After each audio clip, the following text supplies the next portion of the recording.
ओम शांति। 7 नवंबर 2021। आइए सुनते हैं प्यारे शिव बाबा के अव्यक्त रूप में चले हुए महावाक्य। हेडिंग है तन मन धन और जन का भाग्य। बाबा कहते हैं आज सच्चे साहिब अपने साहिबजादे और साहिबजादियों को देख रहे हैं। बाप की महिमा भी सत बाप सत शिक्षक सतगुरु कहते हैं। सत्य की महिमा सदा ही श्रेष्ठ रही है।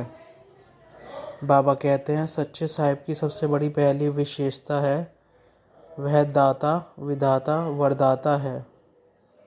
साहिब को राजी करने वाली आत्माएं सदा अपने को ज्ञान के खजाने, शक्तियों के खजाने, गुणों के खजाने, सब खजानों से भरपूर अनुभव करेंगी। कभी भी अपने में अपने कोई खजाने से खाली नहीं समझेंगे। बाबा कहते हैं गुणों की व शक्तियों की परसेंटेज हो सकती है, लेकिन कोई गुण व कोई शक्ति ऐसी आत्मा में हो ही नहीं, यह नहीं हो सकता। दूसरी महिमा है भाग्य विधाता। तो भाग्य विधाता साहिब के राजी की निशानी। ऐसे मास्टर भाग्य विधाता बच्चों के मस्तक पर सदा भाग्य का सितारा चमकता रहता है।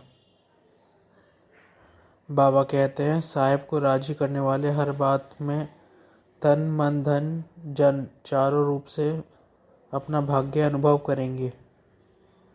पहला है तन का भाग्य। तन का हिसाब किताब कभी प्राप्ति व पुरुषार्थ के मार्ग में विघ्न अनुभव नहीं होगा। तन कभी भी सेवा में वंचित होने नहीं देगा। कर्म भोग के समय भी ऐसे भाग्यवान किसी न किसी प्रकार से सेवा के निमित्त बनेंगे। कर्म भोग को चलाएंगे, लेकिन कर्म भोग के वश चिल्लाएंगे नहीं।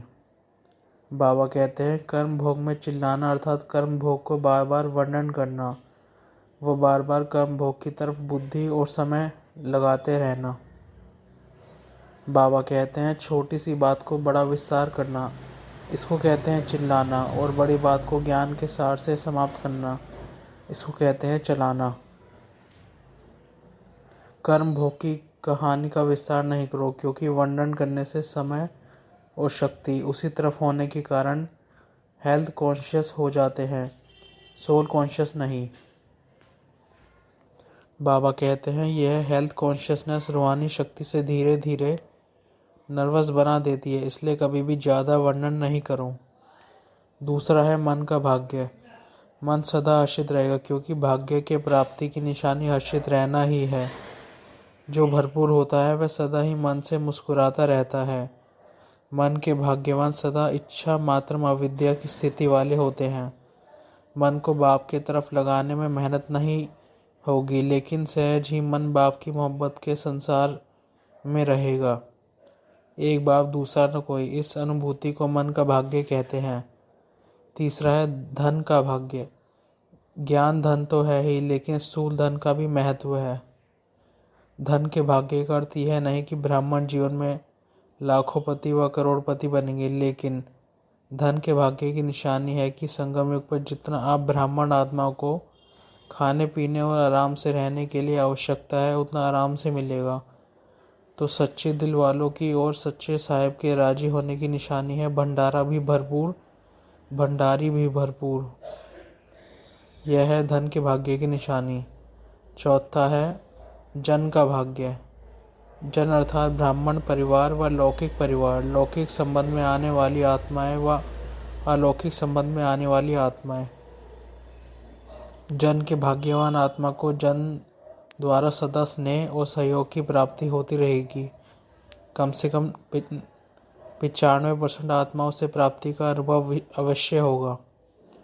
जन के भाग्यवान आत्माएं जन के संबंध में आते सदा प्रसन्न रहेंगी। प्रसन्नचित नहीं, लेकिन प्रसन्नचित। यह ऐसा क्यों करता है, वह क्यों कहता, यह बात ऐसे नहीं, ऐसी होनी चाहिए। हर बात में बाप की श्रीमत प्रमाण जी हजूर करते रहो। बच्चों का जी हजूर करना और बाप का बच्चों के आगे हाजिर हजूर होना।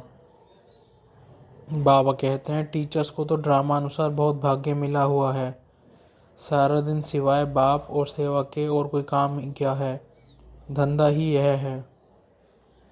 बाबा कहते हैं टीचर्स कोई सोने का पिंजरा, हीरे का पिंजरा तो नहीं बना देते। बनाते भी खुद हैं, फंसते भी खुद हैं। बाप ने तो स्वतंत्र पक्षी बनाया, उड़ता पंछी बनाया। बाबा कहते हैं सदा के महावीर अर्थात सदा लाइट हाउस और माइट हाउस। ज्ञान है लाइट और ज्ञान है माइट, योग है माइट। तो महावीर अर्थात ज्ञानी तो आत्मा भी और योगी तो आत्मा भी। ज्ञान और योग दोनों शक्तियाँ लाइट और माइट संपन्न हो, इसको कहते हैं महावीर। बाबा कहते हैं किसी भी परिस्थिति में ज्ञान अर्थात लाइट की कमी नहीं हो और माइट अर्थात योग की कमी नहीं हो। जो सदा समय पर फुल पास होता है उसको कहते हैं pass with honour. Pass with honour अर्थात धर्मराज भी उसको ऑनर देगा। बाबा कहते हैं पास विद ऑनर होने के लिए विशेष अपने को कोई बात में, कोई भी संस्कार में, स्वभाव में, गुणों में, शक्ति में कमी नहीं रखना।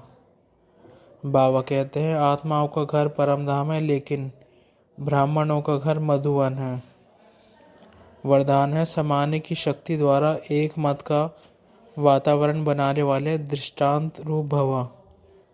स्लोगन है हर संकल्प, वाणी और कर्म में रूहानियत धारण करो, तब सर्विस में रौनक आएगी। ओम शांति।